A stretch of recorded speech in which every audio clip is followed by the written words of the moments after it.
ibaratkan tubuh, seperti itu tubuh.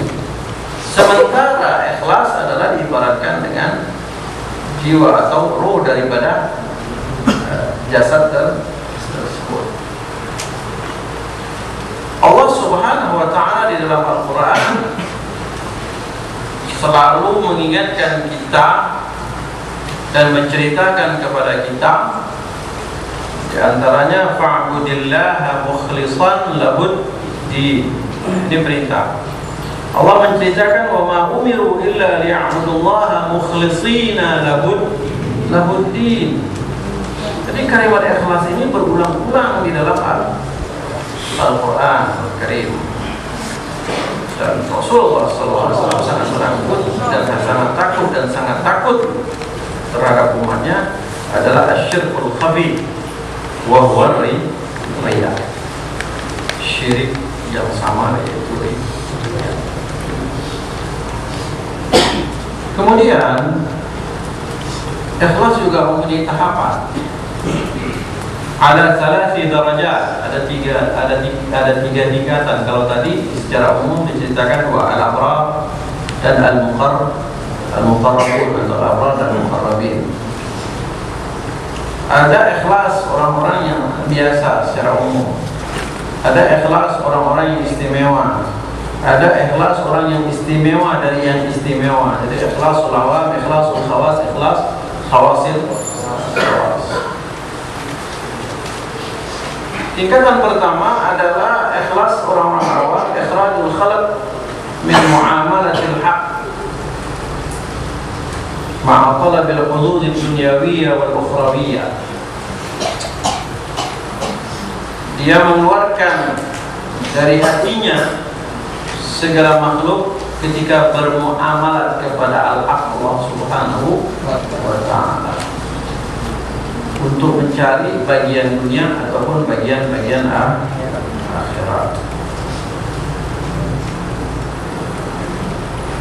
Ibadah supaya sehat, supaya harta berlimpah.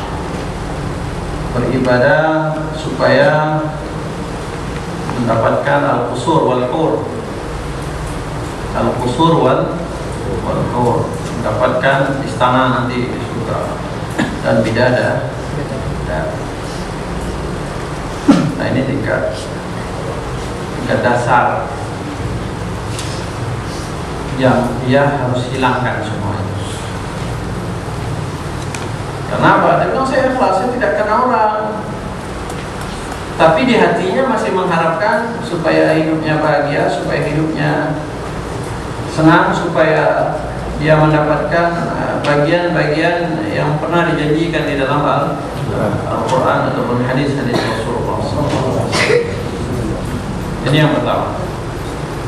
Dia menganggap dirinya ikhlas dengan cara seperti itu. Kemudian yang kedua, ikhlasul khawas, yaitu talabul hududil ukhrawiyyah duna dunyawiyah. Yang dicari adalah akhirat saja, bukan dunia. Dia tidak pernah mikirkan kalau saya ibadah rezeki saya bagus, ini. Tidak itu diharapkan. Tapi dia mengharapkan janji-janji yang ada di akhirat.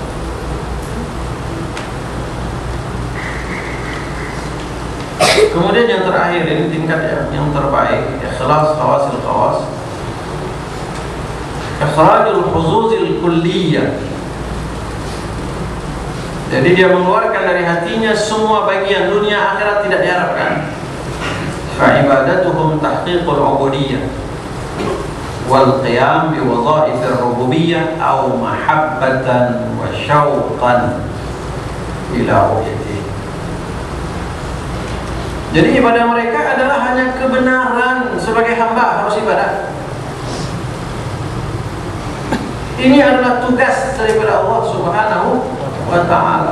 Saya harus taat karena saya hamba dan ini tugas daripada Rabb yang mengatur saya. Ataupun ada yang menganggap ibadah itu syauqan, mahabbatan wa syauqan ila ru'yati, karena ada rasa cinta dan rindu untuk melihat. Nah, ini diungkapkan oleh Ibnu Al-Farid, Umar Al-Farid. yang pernah mengatakan dia tidak pernah lupa kepada Allah Subhanahu wa taala sedetik pun. Kalau aku lupa sedetik, aku hukumkan diriku murtad. Ini Ibnul Farid. Dia ungkapkan dalam bait syairnya, laisa su'li minal jinani na'ima ghara anni uhibbuha li araka. Bukannya aku meminta surga itu hanya mengharapkan nikmat, tidak. Ghara anni uhibbuha, aku mencintai surga li araka, hanya ingin melihatmu. Nah, ini ungkapan daripada mahabbah. Kalau kemarin kita bilang ada syatah, kadang ada hal-hal yang tergelincir dari mulut di luar pemikiran. Karena rindunya kepada Allah Subhanahu wa taala itu diungkapkan dengan bahasa-bahasa yang sulit dipahami oleh orang-orang yang tidak belajar. Laisa su'li minal jinani na'ima, bukannya mintaku. Arti dia bilang Allahumma inna nas'alukal jannah wa ma qarraba ilaiha minal aqwal wal a'mal. Kan ada doa seperti itu. Jadi minta aku surga ini bukan aku mengharapkan nikmatnya. Ghaira anni uhibbuha li araka. Hanya saja aku mencintai surga karena ingin melihat.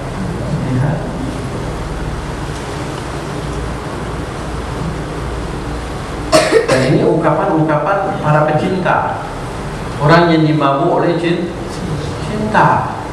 Kalau kita bait daripada Qais, ketika dia mengungkapkan bagaimana dia sengaja gilanya dengan Laila, ini satu contoh yang saya paparkan.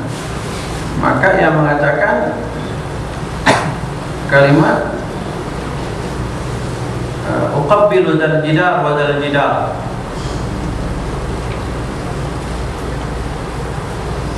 wa ma hubbud diyar syaghafna qalbi walakin hubbu man sakana diyar. Ketika dia melewati rumah Laila, apa yang terjadi? Ternyata dia seperti orang gila. Rumah dia pegang, rumah dia cium. Dia bilang bukan aku cinta dengan rumah ini yang membuat aku mabuk, tapi orang yang tinggal di dalam rumah ini. Walakin man sakana dia. Nah begitu juga pecinta Allah Subhanahu wa ta'ala. Jadi kalau dia bilang aku mencintai surga, bukan karena surganya, tapi untuk melihatmu, karena itu syarat mutlak dan nikmat yang terbesar yang ada di surga. Berdasarkan dua firman Allah yang disepakati oleh madhab Ahlus Sunnah wal Jamaah di dalam ilmu tauhid, kecuali Mu'tazilah yang beda pendapat, yaitu firman Allah, wujuhu yawma idzin nadhirah ila rabbiha nadhirah. Itu yang pertama. Yang kedua, lilladzina ahsanul husna wa ziyadah. Ziyadah ini adalah ru'yatullah Subhanahu wa ta'ala. Ataupun ada ungkapan yang lain, tidak salah saya, adalah ungkapan Rabi al-Adawiyah, juga pecinta Allah Subhanahu wa ta'ala. Kulluhum ya'buduna min khawfi narin wa yarawna najata hadzan jazila. Mereka semua beribadah kepadamu karena takut api neraka, atau mereka mengharapkan keselamatan hadzan jazila dengan bagian yang berlimpah, ataupun mereka ingin dia menetap di dalam surga, fi riyadh wa yashrabu as-salsabila. Mereka berada di taman dan mereka dapat meminum air salsabil. Ini adalah ainan tusamma biha salsabila. Di dalam Al-Quran ada air yang mengalir yang dinamakan salsabil. Laisa fil jinani wan nari ra. Masalah surga dan neraka saya tidak ada pendapat, tidak ada yang saya harapkan dan tidak ada yang saya lihat. Ana la abtaghi bi hubbi badila. Aku tidak mau cintaku itu terganti dengan sesuatu yang Nah, ini ungkapan-ungkapan orang-orang yang ikhlas, khawasil khawas, yang ikhlasnya sudah tingkat tinggi. Sehingga Abu Talib Al-Makki, pengarang kitab Qutul Qulub, membagi ada ikhlas al-mukhlisin, al-ikhlas indal mukhlisin. Ikhlas menurut orang-orang yang ikhlas, ikhrajul khalaq min muamalatil haq, mengeluarkan makhluk ketika bermuamalah kepada Allah, dan makhluk yang perlu dikeluarkan apa? An-nafas, nafsunya sendiri. Nah, ini yang harus kita bisa mengontrol. Dan pernah saya katakan, ketika seseorang mengatakan dirinya ikhlas, ternyata dia adalah tidak ikhlas. Kemarin pernah saya jelaskan pada pembukaan. Ketika seseorang menilai saya adalah orang yang ikhlas, berarti dia adalah tidak ikhlas. Karena ikhlas bukan penilaian dia, namun penilaian Allah Subhanahu wa ta'ala. Malahan orang-orang yang ikhlas selalu menyatakan dia belum ikhlas.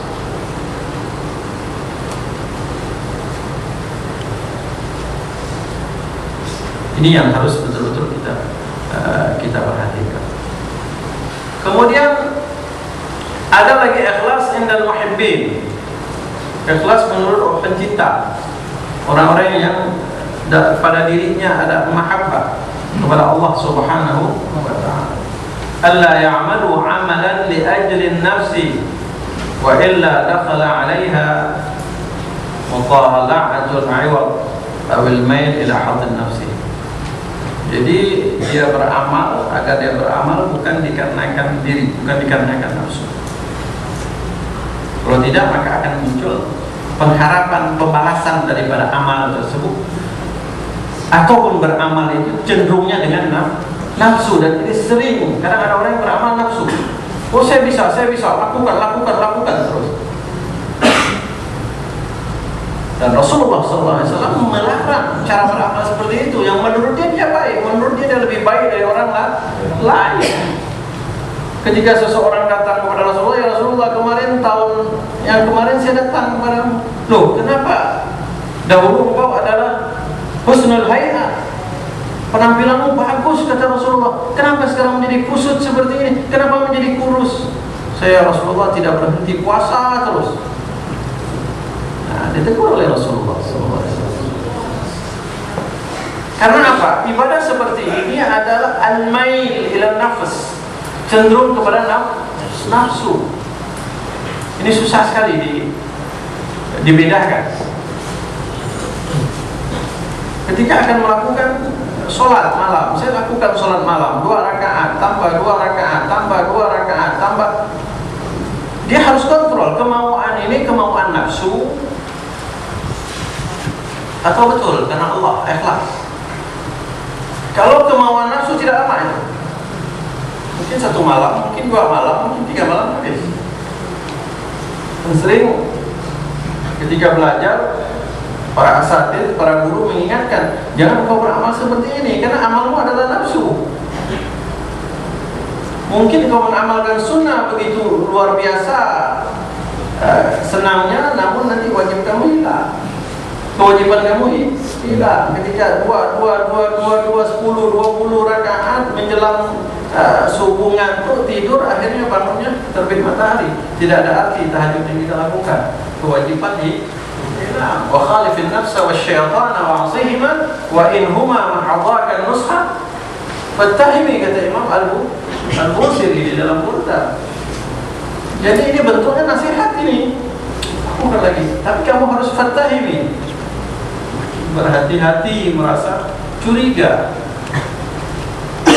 Kemudian yang ketiga adalah ikhlas indal muwahhidin, bagi ahli tauhid, orang-orang yang betul-betul mengesahkan Allah Subhanahu wa ta'ala. Khurujul khalq min an-nazar ilaihim fil af'al wa 'adam as-sukun wal istiraha ilaihim fil ahwal. Jadi keluarnya semua bentuk makhluk dalam pandangan. Jadi dia tidak pernah melihat orang memuji ke apakah, tidak ada urusan. Dia seperti gunung, angin kah, Ya kan, ombak kan dia tetap kokoh orang tersebut. Kemudian dia tidak merasa tenang dan istirahat fil ahwal. Ketika terjadi al-ahwal, kemarin sudah saya jelaskan tentang ahwal. Nah, ini dalam pengontrolan terus orang-orang seperti ini. Jadi karena itu, kalau diistilahkan di dalam buku yang ditulis oleh Salim Mahrish tadi adalah ada ikhlas al-abrar dan ada ikhlas al-muqarrabin. Ikhlas al-abrar diambil iyyaka na'budu, hanya kepadamu kami menyembah. Ini diambil dalilnya. Kemudian ikhlas al-muqarrabin wa iyyaka nasta'in, karena kami tidak bisa menyembah, kami tidak bisa beribadah kalau tidak ada pertolongan, atau diistilahkan la haula wala quwwata illa billah. Sementara Nabi mengatakan la haula wala quwwata illa billah, ini mengobati 99 penyakit. Kalau kita pahami, bukan hanya diterjemah, bukan hanya dibaca la haula wala quwwata illa billah, la haula wala quwwata illa billah, bukan hanya itu, tapi dia bisa memahami penyakit yang terkena, musibah yang dia alami, semuanya itu adalah atas kuasa Allah. Ketika dia mendapatkan keberhasilan, itu atas ma'unah minallah subhanahu wa ta'ala. Sehingga kita lihat orang-orang yang ikhlas seperti ini, di hati tidak lepas daripada Allah subhanahu wa ta'ala. Sementara orang yang gurur, yang merasa tertipu dengan pujian, dengan kelebihan yang Allah beri, manusia bervariasi. Allah beri ada nikmat, si fulan diberi ini, si fulan diberi ini, si fulan. Karena Allah yang mengatur adalah hakim, yang bijaksana, supaya kita bisa bermuasyarah, bergaul dengan baik. Seseorang diberi kelebihan satu hal, tapi juga mempunyai kekurangan. Tidak ada semuanya lebih, tidak ada. Kalaupun Rasulullah SAW disempurnakan oleh Allah, tapi dengan kekuatan batin tidak merasa dirinya besar. Ya kan? Dan ini sering, sampai saya biasa sendirian ketika mengingat satu kejadian yang pernah dilakukan oleh Rasulullah SAW. Mungkin kita akan berbicara seorang, ya Allah, maha besar Engkau jadikan beliau adalah manusia yang paling utama, manusia yang paling dekat denganmu, adalah manusia yang paling sempurna. Namun keadaannya, akhlaknya luar biasa ketika bersama para sahabat di dalam safar, dalam perjalanan. Kemudian Nabi bilang, coba siapkan seekor kambing. Maka sahabat menyiapkan. Kemudian satu orang bilang, ya Rasulullah, ana adbahuha, biar saya yang menyembelihnya. Ada yang satu bilang, ya Rasulullah, alayya salkhuha, biar saya yang mengulitinya. Yang satu bilang, ya Rasulullah, alayya tabkhuha, biar saya yang apa? Memasak. Apa kata Nabi? Tampil 3 orang. Yang satu mau menyembelih, yang satu mau menguliti, yang satu lagi apa? Masak. Berarti Nabi tinggal makan kan? Apa kata Nabi? Alayya jam'ul hatab, nanti yang mengumpulkan kayu bakar biar saya. Apa kata sahabat? Ya Rasulullah, jangan bekerja, aku tidak mau diistimewakan. Kita lihat manusia yang sempurna di dalam segala hal, namun perilaku beliau seperti itu. Nah, kalau manusia seperti kita disempurnakan seperti itu, wallahu a'lam bishawab, yang kurang banyak kurangnya aja berasa mau diistimewakan, banyak kurang dari sempurna. Nah, ini yang kita ambil pelajaran dari sejarah Rasulullah SAW, kemudian dijadikan di dalam kehidupan kita sehari-hari. Sekiranya ini ingin bertanya, saya persilakan.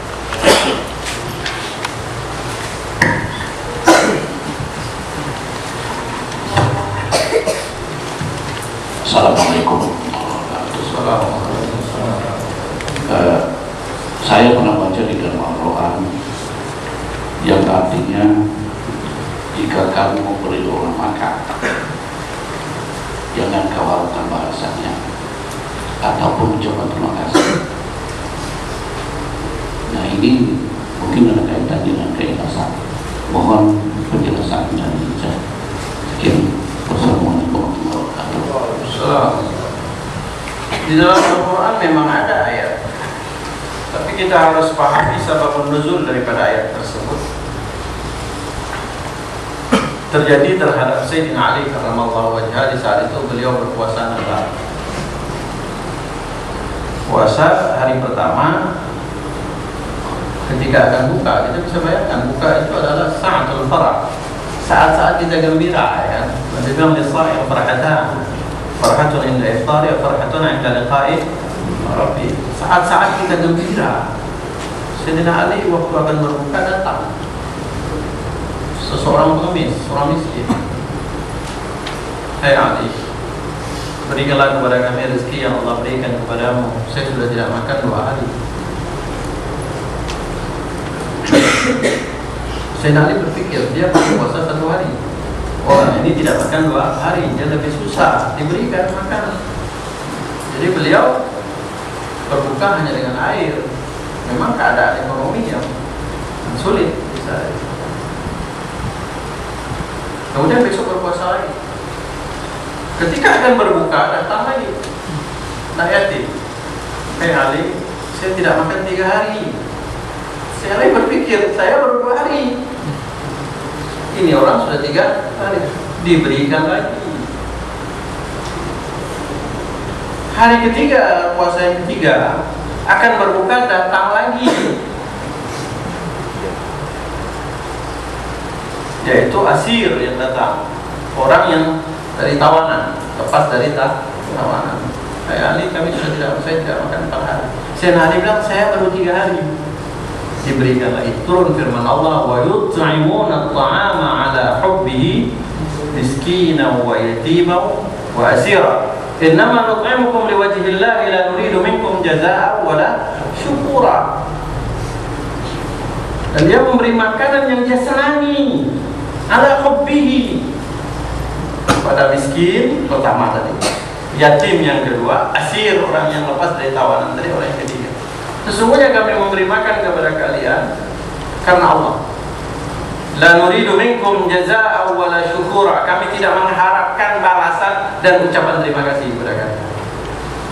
Nah, itu ayat di dalam Al-Quran yang menceritakan dan sababun nuzul ayat tersebut adalah pujian terhadap Sayyidina Ali. Kemudian kalau kita diberi oleh seseorang, Nabi bilang, maka ucapkanlah jazakallah khairan. Paling tidak ucapkan terima kasih. Namun yang memberi jangan mengharapkan. Yang jadi masalah, jangan memberi makasih ya, tidak, sudah mau kasih lagi. Nah, berarti bukan ikhlas, ya kan? Dia memberi mengharapkan ucapan terima kasih. Nah, ini yang salah. Namun kita dianjurkan agar kita bisa membalas orang yang berbuat baik dengan kepada kita, supaya kita tidak terbebani dengan kebaikan orang tersebut. Paling kurang sudah tidak bisa membalas, jazakallahu khairan, doakan orang atau ucapkan terima kasih. Begitu.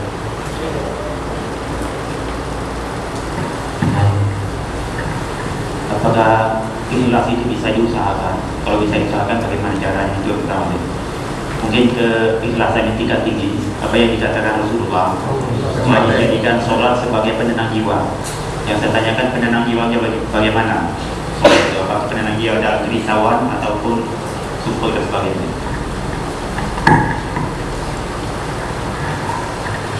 Yang pertama, ikhlas kalau kita lihat dari ayat Al-Quran dibaca dengan mukhlisin berarti bisa diusahakan.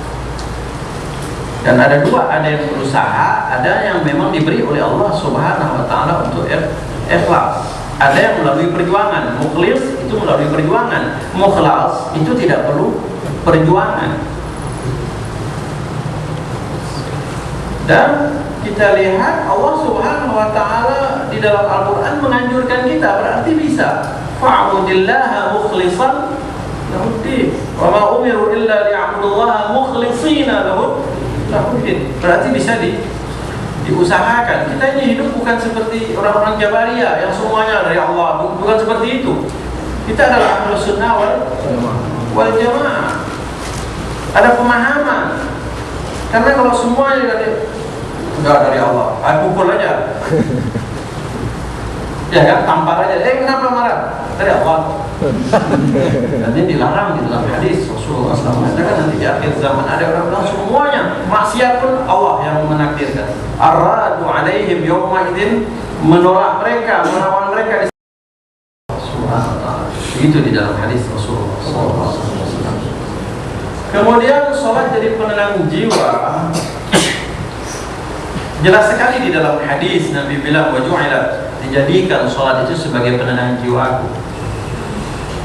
Kita bisa mengukur kalau kita melakukan sholat lebih tenang daripada luar sholat, berarti sudah ada riak-riak daripada sholat itu sebagai penenang jiwa. Tapi kalau waktu sholat pikiran semakin kacau, waktu sholat malahan semakin mabuk, semua yang lupa jadi ingat. Saya ingat ada guru yang menjelaskan kalau kamu mengingat sesuatu aja, sholat, maaf atau di WC, semuanya ingat. Ya kan, sholat ketika berada di WC itu semuanya ingat, nanti keluar lupa lagi. Karena apa? Yang satu memang waktu itu syaitan, iblis sangat betul-betul menggoda. Ini hubungan kita dengan Allah, betul-betul dia goda kita dari kiri, dari depan, dari belakang, dari sampingnya kan. La'atiyannahum min bayni aydihim, saya akan datangi mereka dari depan mereka, dari belakang, wa an aimanihim wa an syama'ilihim, dari sebelah kanan dan kiri. Wa la tajidu aktsarahum syakirin. Kau tidak akan mendapatkan kebanyakan mereka orang-orang yang bersyukur. Dan sering kita katakan, iblis tidak menyebutkan atas dan bawah. Allah beri kita kesempatan atas, sinyal kita tidak pernah putus dengan Allah Subhanahu wa ta'ala. Tapi kita tidak mau mengaktifkan HP kita. Hati kita tidak mengaktif. Kalau HP itu aktif terus, mau sholat pun aktif sampai mengganggu kita sholat. Ya kan? Akhir waktu sholat di bel orang, kita pun harusnya masak 5 menit, 10 menit. Kenapa harus kita komunikasi kita kepada orang yang putuskan kepada Allah Subhanahu wa ta'ala. Kemudian di waktu sujud, karena waktu itu kita sangat dekat dengan Allah, tidak ada jalan iblis untuk menggoda kita. Tapi dari segala arah ini dia usahakan. Nah, karena itu jangan menjadikan sholat sebagai pelampiasan supaya tenang jiwa saya. Itu juga salah. Berarti sholat bukan karena Allah, untuk kepentingan diri sendiri, untuk menenang jiwanya. Nabi bilang dijadikan sholat itu. Jadi Nabi bukan ingin meraih ketenangan jiwa dengan sholat tersebut, tidak. Semakin banyak urusan Nabi sholat, khususnya di perang Badar yang kita baca dalam sejarah.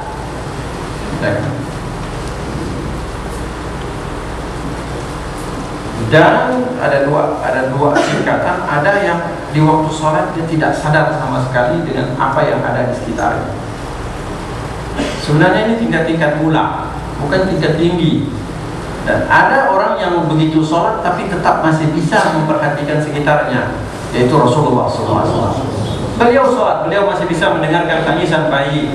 Saya percepat sholat saya tadi karena takut ibunya sedang sholat bersama sementara anaknya menangis.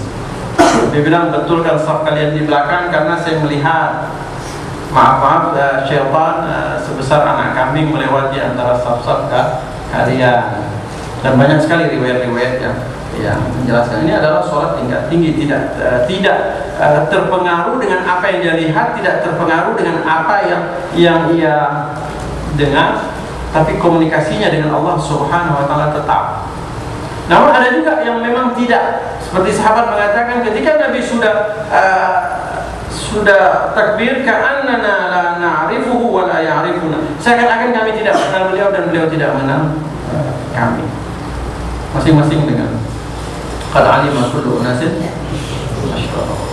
Jadi masing-masing dengan minuman mereka. Jika Abu Bakar kalau sudah Allahu Akbar, itu ada bunyi yang didengar oleh oleh makmum seperti air yang mendidih dari hatinya karena takut kepada Allah Subhanahu wa taala. Karena itu ketika Nabi bilang, "Mur Abu Bakar falyusalli bin nas," dalam hadis Bukhari, "Mur Abu Bakar falyusalli bin nas." Perintahkan Abu Bakar menjadi imam. Kata perempuan, "Ya Rasulullah, Abu Bakar tidak bisa jadi imam, dia menangis." Abu Bakar suruh. Berulang kali orang suruh Umar, Abu Bakar. Itu jelas di dalam hadis riwayat Imam Bukhari. Nah, karena keadaannya takutnya kepada Allah Subhanahu wa taala, dan kemudian sudah saya jelaskan bervariasi, bermacam-macam. Ya. Tanawwa'at ajnasul a'mal bi tanawwu'i waridatin ahwal.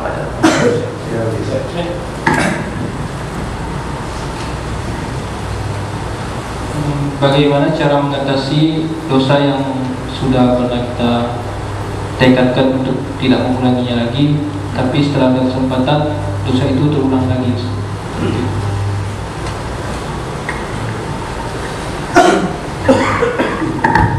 Jadi pertama kita harus memahami syarat daripada taubat. Taubat itu adalah awal langkah ya, seseorang yang mempelajari taubat maupun taubat daripada dosa-dosa yang pernah kita lakukan, dosa-dosa besar. Itu syarat utama, syarat paling utama yang disepakati oleh ulama an-nadam, menyesal. Jadi menyesal adalah syarat yang paling pertama. Taubat an-nadam, kata baginda Rasulullah. Taubat itu menyesal. Kemudian ada juga ulama memberi 3 syarat: menyesal, istighfar, kemudian ada mula'ud, dia tidak ingin mau mengulangi perbuatan tersebut. Kadang ada orang mengatakan, dulu saya nakal tapi saya sudah tobat, sementara dia tidak pernah menyesal dan dia bangga dengan pekerjaan yang lama. Itu bukan taubat. Itu bukan taubat. Hanya berhenti daripada perbuatan. Kemudian jika dia sudah menyesal dan lain sebagainya, kemudian mungkin terjadi lagi dengan dia, silakan dia bertobat. Cuma jangan terjadi tobat ini main-main.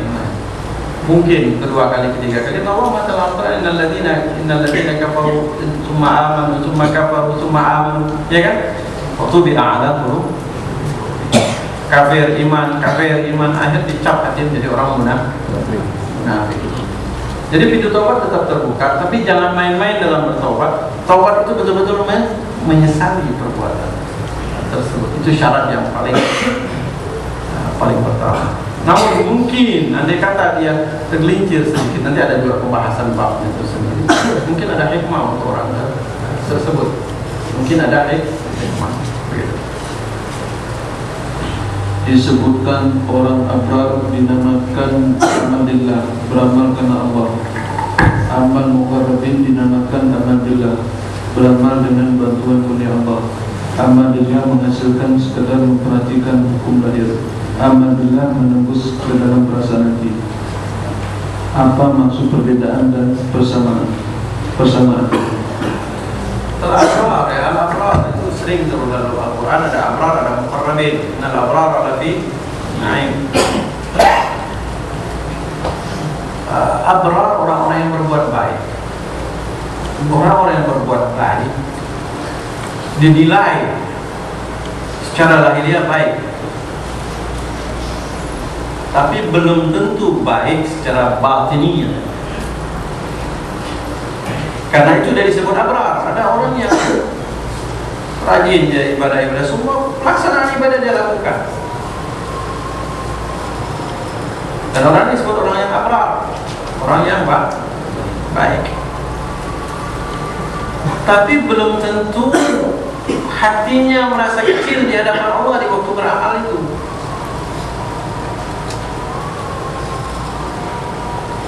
Sementara al-muqarrabin, orang yang dekat kepada Allah Subhanahu wa ta'ala, yang mana orang tersebut bukan hanya mempoles dia punya amal, tapi batinnya pun dia selalu perhatikan, dia selalu riayah, dia selalu muraqabah, dia selalu mengawasi betul-betul hatinya. Nah, ini orang disebut orang-orang yang muqarrab. Ada ungkapan ahli tasawuf yang mengatakan hasanatul abrar sayyiatul muqarrabin.